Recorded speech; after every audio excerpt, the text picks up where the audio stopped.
Isa na namang good news dahil nasungkit ng 10-year-old Filipino golfer mula Bacoor, Cavite na si Camila Adriana Guerrero del Mundo ang kampyonato sa 2026 US Kids Golf Girls 10 World Championship matapos magtala ng kabuoang score na 199 or 17 under par.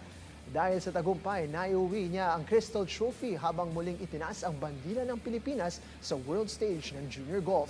Bago ang world title, nagkampiyon din si Del Mundo sa Junior World Golf Championship sa San Diego, kung saan tinapos niya ang 7 taong tagtuyot ng Pilipinas sa nasabing torneo. Nasungkit din niya ang korona sa Future Champions Golf International sa San Marcos, California, laban sa mga nangungunang batang golfer mula sa iba't ibang bansa.